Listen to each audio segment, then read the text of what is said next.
Hello, everybody, and welcome back to On the Couch with Adna. I'm very excited about the guest speaker that I want to introduce to everybody today is Professor Marius Herholdt, and he's from the CCSA. Now, the CCSA stands for Council for Counsellors of South Africa. But Professor, you're also associated with ASCHP, which is basically stands for the Association for Supportive Counselors and Holistic Practitioners, if I'm right. Correct, yeah. Okay. Could you please give us a little bit more information about the CCSA and what they do?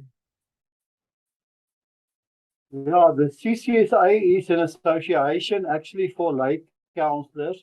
There are people working in schools, NGOs, and churches, and so on as lay counselors. But for many years, there was no regulation or guidelines or opportunity for these people to upgrade or, follow a learning pathway. So the CCSA was established at the time when I was lecturing at the Northwest University Volta Angle campus. We started a course in narrative therapy. And when those students graduated, they felt the need for a professional body that could provide them with a code of ethics and the scope of practice. So that is where it started. And then from there on, it grew and grew because I think we addressed a need in the marketplace. And so the CCA became, I think, the biggest association for lay counselors. Although I personally don't prefer the term lay counselor because it, has negative meaning of people not knowing what they do. But yeah, so we prefer the term community counselor or peer counselor. But we wanted to afford the opportunity to those people, should they be interested, to take it to a higher level, upgrade maybe their qualifications and their registration, so that it could create a stream of revenue for them, charging consultation fees and becoming professionals in this regard. So then in 2008, the National Qualifications Framework, which is a regulating body for training in South Africa and occupations, they made provision in the legislation Act 67 of 2008 to provide for a professional body. Now, there's a difference between an association and a professional body, because an association is an informal, grouping of for a certain domain, like that of counseling, whereas the professional body is on a more professional level, recognized by SAQA, South African Qualifications Authority, which is a statutory body, which means those designations can then be listed on the National Qualifications Framework, which makes it a legal profession or an occupation in South Africa. So that is where the ASCHP came into being. And the reason why it was not the CCSA being transformed into the professional body is simply because there are many people still belonging to the CCA who are doing very valuable work, but they do not have accredited qualifications. So it's not so easy to transfer them to a professional body. And then we found that there were many people studying psychology degrees who could not really get through the selection process for internships to become psychologists. They had no other way to go. So many of those people joined the professional body. But in the meantime, we also transferred or migrated many of the CCSA members to the ASCHP, for those who wanted to pursue it as a profession. And then we also linked to a number of training institutions that can provide accredited training. This is where it all started. And so we can regard the CCSA and the ASCHP as two sister organizations. They both do the same work, but the ASCHP just provides a better professional platform for occupational recognition and designations, as I said, that are listed, which we prefer people to go if they want to pursue this as a work opportunity to earn a living. And we have in the CCSA at the moment about in excess of 2,000 members who are practicing full-time. And in the ASCHP, we have about 1,000 members so far. And many of them have lucrative practices all over the country. But I must just point out that the ASCHP, although it's a professional body with parastatutory powers, it's not a statutory body. So our people do not have access to claim from medical aid. So the clients pay for themselves. But nevertheless, we find that people are willing to pay if they get worth for their money, value for their money. And so those people can charge consultation fees, and we provide them with a guideline of what they may charge so they can earn a living by doing counseling full time. A lay counsellor can now also be recognized in terms of recognition of prior learning. If they can submit a portfolio of their experience, we can evaluate it and grant them certain academic credits to further their career possibility. That is absolutely wonderful. Thank you so much for giving us clarity on that. It's always a very unclear route, and not a lot of people know all these details that you just supplied us. So thank you very much for that. Now you just touched on the code of conduct. Is it more or less the same between the ASCHP and CCSA, or is it very much different? No, it's more or less the same. We want people to behave ethically. We provide them with a code of conduct. It's published on the website to avoid malfeasance and many other conduct problems, and especially to stay within scope of practice, because our counsellors are obviously not trained or allowed to practice psychotherapies. But we've found that many psychologists who are trained in psychotherapies are behavioral scientists, and they're not always as competent to counsel. People think if you're a psychologist, you need to be able to counsel. That's not true. So many of our counselors are making use of a variety of modalities, as I've mentioned: narrative therapy, logotherapy, neuro-linguistic therapy, and many others that provides them with, on skills level, with the competency to counsel people. Obviously, we must point out that our people work on primary healthcare level, so therefore they have to abide by the normal legislation and the restrictions and ethical code of all healthcare practitioners. And if they do not, we have a disciplinary measure that we unfortunately have to sometimes discipline people. And so our people in general, know what is expected from them to do or not to do. And so we don't have many disciplinary cases, but we have about 5 or so per annum. And we publish it, and also we include ethical training in our CPD program to keep them up to date with the new. So it's a legislative side and the moral side. Those are the 2 legs of the ethical code. Yes. But how do you regulate these counsellors and coaches that's in the field? Yeah, the term regulate is not actually a correct term to use, because we're not a statutory body, so we cannot regulate. But I understand what you're asking. We provide guidelines to these people in terms of a scope of practice on the various levels of what they're allowed to do. Like, for instance, the CCSA have the lowest category is that of institutional counsellor, which means they work in an institution like a church or a police station or a school and so on. And they normally work under supervision. It does not need to be direct supervision, somebody looking over their shoulders, but they need to have access to a more senior member to help them, and they gain experience by practicing. But they actually not really qualified already. On the counsellor level, we require a minimum of a B degree, and on specialist counsellor level, we require a master's or postgraduate qualification. Then they can charge consultation fees. So the regulation simply means we provide them guidelines within the scope of practice and ethical code to say there's the pathway on which you must walk around. Okay, thank you so much for that. How do people become members of these two bodies? We have provided on the website registration access. They just can go onto the website CCSA.org or ASCHP.net, and they will find directions there to guide them. If they have a problem, they can contact the office. Marika is full-time working to guide people in the registration process.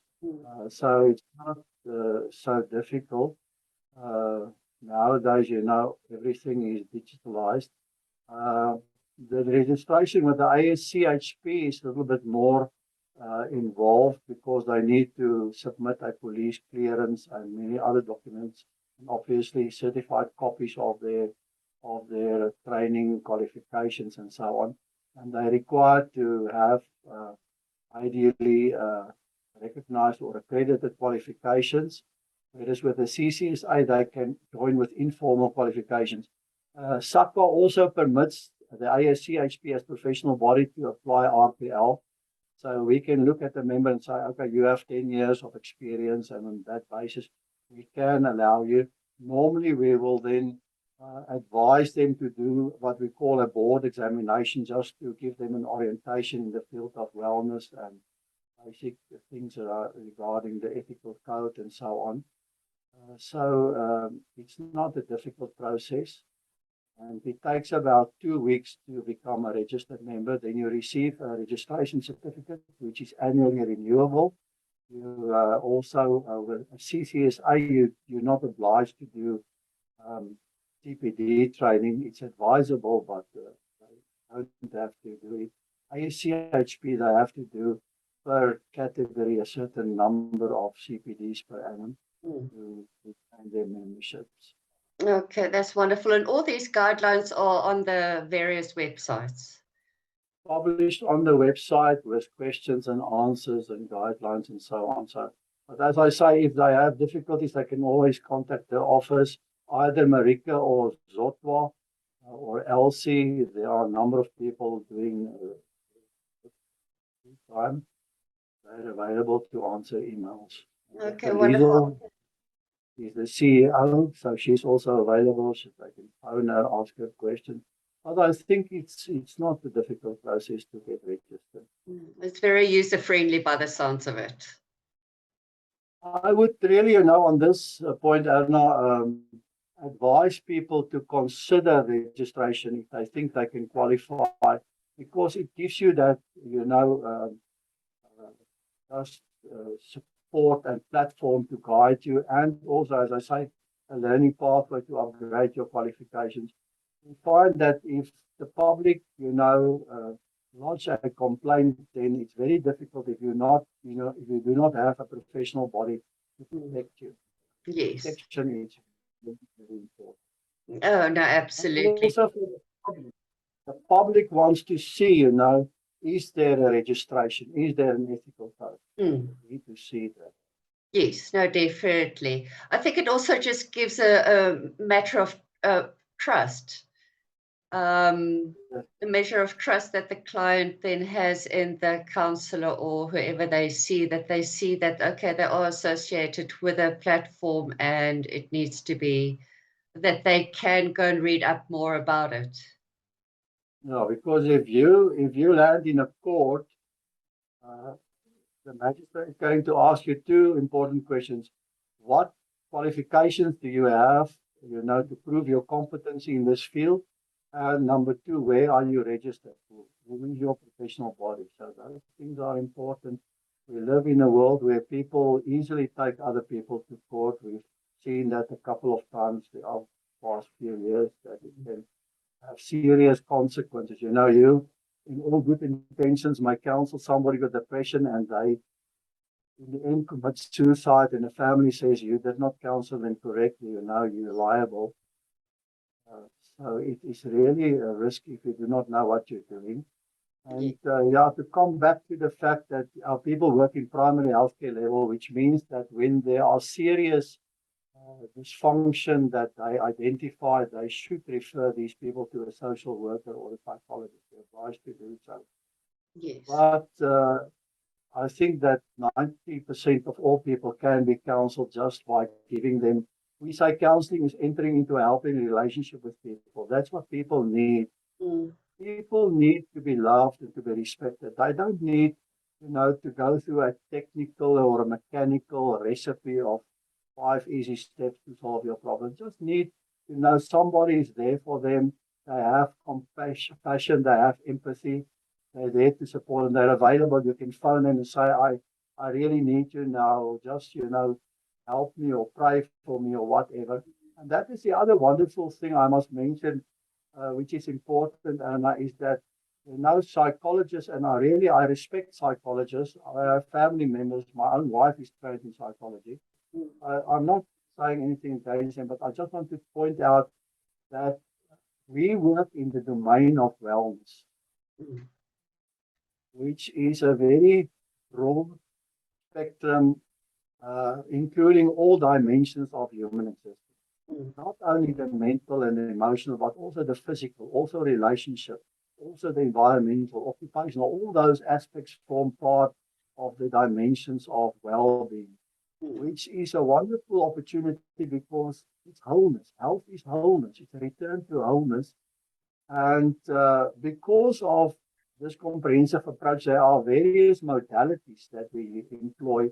Like, for instance, if you support somebody on physical side, you do not, like the doctor, diagnose or treat, but you can support them by chemically, by prescribing, nutritional supplements or herbal tinctures and so on. For instance, somebody with depression might have low serotonin neurotransmitter levels, and if you give them Hypericum perforatum, which is St. John's wort, it will help to replenish their neurotransmitter levels to support them also on biochemical level. Mm. So what we say in that holistic approach, you have to take the total human person into account. And I had in my class the other day a psychologist. She says to me, Prof, you know what, you're very fortunate. She says, because you can provide lifestyle coaching to a person, you can help them, with body therapies, energy remedies, all these things, and you can pray for them too. You say, even if I discern there's a spiritual problem, I'm not allowed to pray because it's outside of my scope of practice. But you can pray for people. I'm not saying you should pray, but I mean, sometimes there is a need for prayer. Then you can pray. And, and the wonderful thing also, if you listed on a designation that is on the National Qualifications Framework, no doctor or psychologist can stop you. They can't challenge you because it was published in the Government Gazette. It's a legal occupation. And we also requested that this should be registered on the OFO of the QCTO. The QCTO is the Quality Council for Trade and Occupations. We have two Quality Council training programs listed there now that people can follow if they want to train as counsellors. And the OFO is the Organizational Framework for Occupations, which is a list of all recognized occupations in South Africa, like electrician or hairdresser or whatever. All these occupations are listed, and wellness counseling is listed there as an occupation. So it gives you that confidence that you can practice without restraint, and nobody can challenge you as long as you stay within scope of practice. And what we're doing is complementary to the medical doctors, and we even have many medical doctors referring their patients to our people. Why? Because we cover a niche market where we really walk the road with people. The oncologist does not have time to devote, hours to his patient. The patient goes in for chemotherapy and then goes home. But who takes the person after that and walks the road with him? Our people do. Yes. A first session with a wellness counselor might take an hour or an hour and a half to screen and compile a thorough health profile. Whereas if you go to the doctor, it takes you 15 minutes and you get a prescription and you go home. Say is needed. that when people have sickness or mental dysfunction, they should not be treated as patients. We learned that from Carl Rogers, the psychologist, who said that we should regard people not as patients, because a patient is somebody that's passive. They just listen to the authority. They don't engage in their own well-being. We also train. Education and training is part of counseling, to train people to accept responsibility for their own health care and to coach them into how to apply. And that really makes a difference. So I've coined the term action, which is a combination of an active client. People are clients because they are living people with feelings and emotions and aspirations. They're not just patients, that have to listen to an authority figure. Yes. And so medical science is actually emergency science. You break your arm, you need a doctor. You have a heart problem, you need a cardiologist. But we regard people as clients, and that is why transpersonal counseling and spirituality also forms part of the package of wellness. Yes. Which every person on earth a potential client. Because if you're not sick, you don't need a doctor. But nobody can boast or claim that they're fully well. So you always need to grow. It's part of self-fulfillment and self-actualization in terms of Maslow's theory. So every person is a potential client. I need the well-being. Dr. Albert Dunn in the 1960s, he was working at the Mayo Clinic, and he asked himself the question, why is it that some people are so susceptible to disease conditions and others have more resistance? And his conclusion was, after a lot of research was conducted, that people who have resistance against disease and are living, good lives are people who have high-level wellness. And then later on, Dr. Martin Seligman came in with positive psychology to say, if we can boost the wellness of people in terms of their happiness, we can help people to overcome many of their problems. And therefore, in wellness counseling, we rely not on the treatment of the doctor, but on the innate healing propensity of the human body to heal itself, if you provide the right conditions, therefore, it will restore itself. And Martin Seligman used the PERMA model, its positive emotions and relationships, meaning and accomplishment, all these things. If you can manage to help people on this level, then they will overcome many disease conditions. That's just the wonder of it all, how it works. So I'm very excited I actually always say to my students, what, wellness is the new health. And the funny thing is, wellness was incorporated in the policies of the World Health Organizations many years ago, but it never came home. Why? Because the biomedical model does not provide for that. It works on evidence-based medicine, following, an empirical, positivistic approach, whereas in wellness, we don't work that way. And therefore, skills are very important to our people, and it's totally a new paradigm because the World Health Organization redefined health to say it's no longer to be regarded as the absence of disease, but as a positive state of mental, emotional, social, physical well-being. No, absolutely. Yeah. No, that is absolutely excellent, and I agree with a lot. With everything that you just said. But you also just mentioned, it's like you have to have the skill to transfer this knowledge onto clients and to share your knowledge with clients in the best possible way, and that's where CPDs comes in. And I just want to find out from you which CPDs. You must have quite an array of CPDs that's available through these organizations that your members can sign up for. Yes, we allow people to do CPDs, wherever it might please them. But I then submit it for evaluation and acceptance. We call it external CPDs. We also have in-house CPDs under the auspices of the ASCHP. that people can either book at our office, they receive the work and they do a little assignment, or we also have an e-learning platform that most people nowadays don't like to read, so they just listen to a lecture and they complete a multiple choice exam.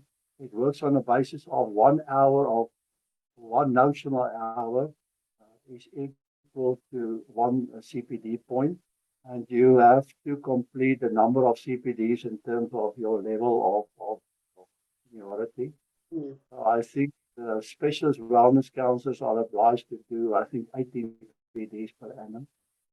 And yeah, it's really about skills training, because we find, as I say, that many people have the theory, but they don't know how to apply it. I had the clinical psychologist the other day saying to me, yeah, I have a doctorate in clinical psychology, but I didn't know how to counsel people. Then I attended a skills course in trauma incident reduction, they call it TIR. She said, the penny dropped for me, and I realized this is the skill I need to counsel people. That's all I'm using. So, theory is important. They should have an understanding of psychology as a behavioral science and sociology in terms of the dynamics of relationships and so on. But the most important thing is the skills, the competency to do the job properly and really to help people and make a difference. Yeah, and when you become a member, then you receive a list of all the CPDs that you can take. Yes. But now you have somebody that wants to write a course and get it accredited for CPDs. Do you have for CPD points? Do you do that as well? Yeah, we allow anybody that thinks they can make a contribution because there's a lot of expertise out there. So anybody can offer, and even we have a number of our counselors who participate on the e-learning platform. They record CPDs there, and we give them that opportunity. We don't really accredit the CPDs because the workload to accredit all these things, you have to work through it and evaluate it and so on.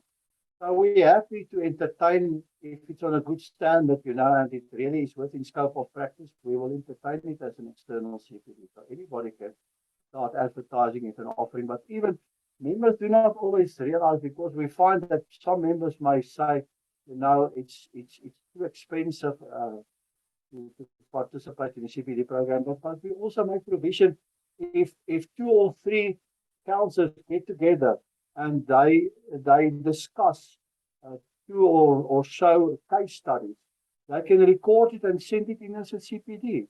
We just want to know that there is development, there is growth. Even if you read a book on counseling, you can send us a review and we'll accept that as a CPD, Yes. And we also provide that those CPDs that we've loaded onto the e-learning platform, some of our members may even, apply to present it. You get a little group and you put on the PowerPoint program and you have a discussion, and you can charge a fee for that, and you can offer the CPDs. It's fine. It's open to anybody.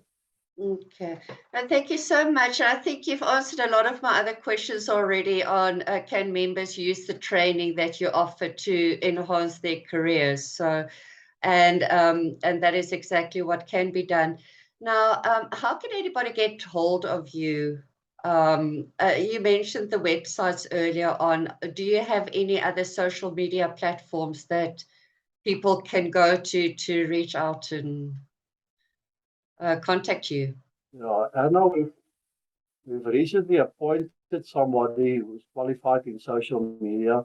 So at the moment, we're on Facebook, but we're also looking at other avenues like Twitter and all these social platforms.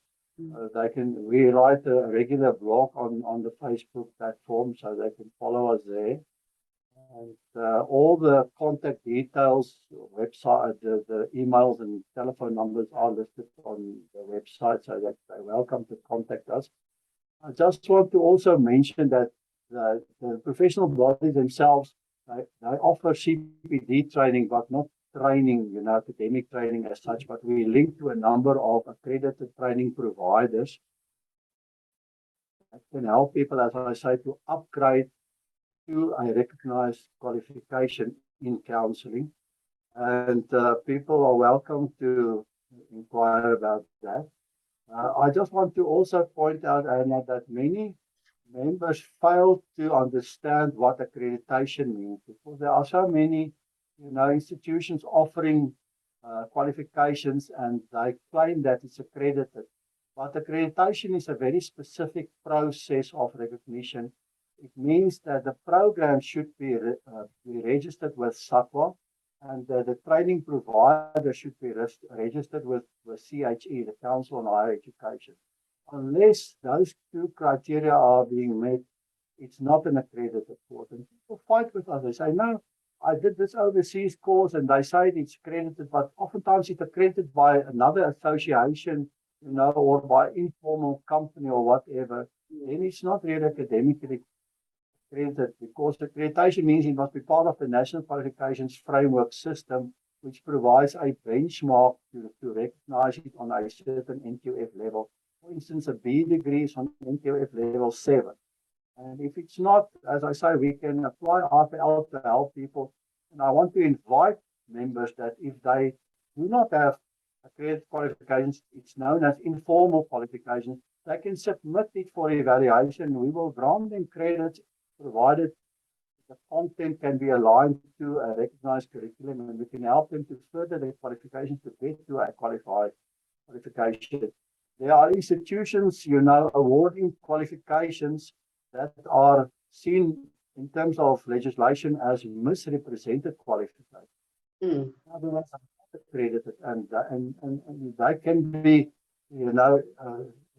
classified by the court as a fraudulent qualification. So it's serious. They're not allowed to use it, even or put it on their wall.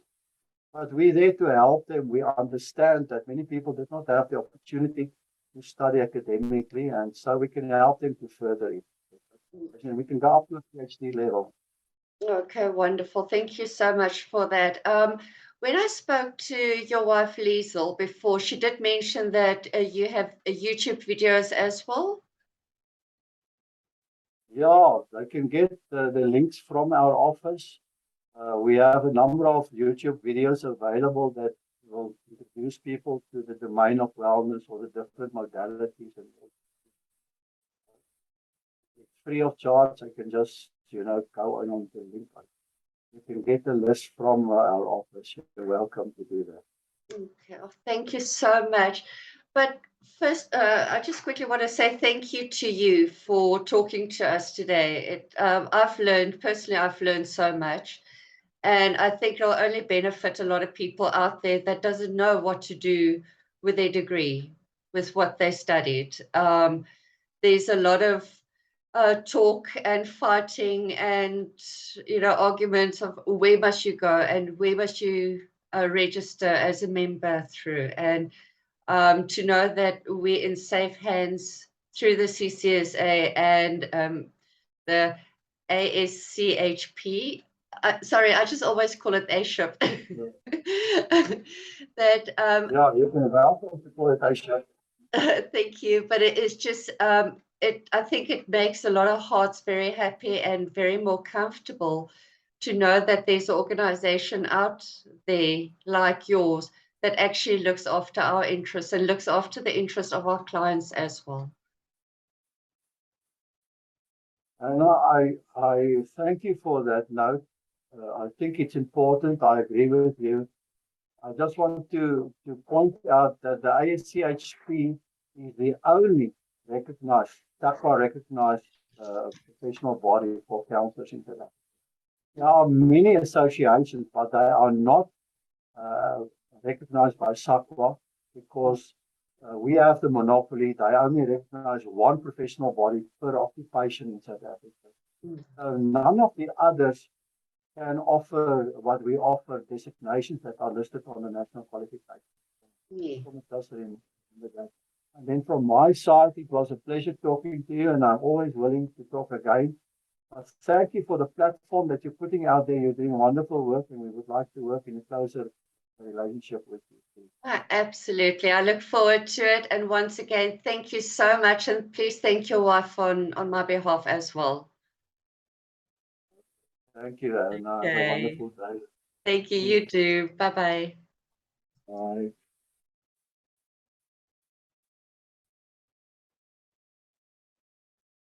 Wasn't that just so full of information? I just want to thank you all for watching, and remember, go to their websites. I will be putting it in the description and everything will be there. So please reach out to these organizations and get yourself registered as a member, which is extremely important.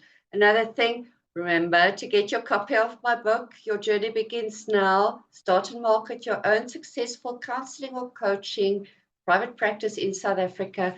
I will also put the link below. But I'll chat to you soon. Next time, I'm going to have all my favorite websites that's got a whole lot of resources for you. And yeah, see you all again and to hear from you. Keep well. Bye-bye.